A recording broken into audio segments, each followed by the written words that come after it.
ক্ষমতা বিকেন্দ্রীকরণ এবং স্থানীয় যোগ্যদের নিয়োগের মাধ্যমে পাহাড়ে স্বাস্থ্য খাতকে ঢেলে সাজানোর কথা জানিয়েছেন স্বাস্থ্য খাত সংস্কার কমিশন প্রধান আবু মোহাম্মদ জাকির হোসেন।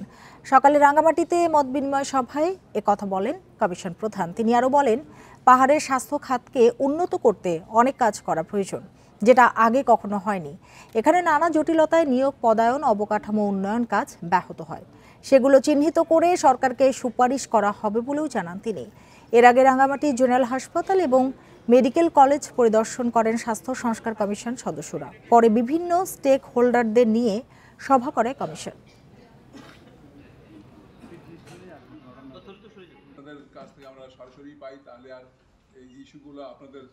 ক্ষমতা এবং দায়িত্ব এগুলো বিকেন্দ্রীকৃত হোক, তো সেই হিসেবেই কিন্তু আপনার এই জেলা পরিষদকে দায়িত্ব দেওয়া হয়েছিল, ক্ষমতা দেওয়া হয়েছিল লোক নিয়োগের জন্য।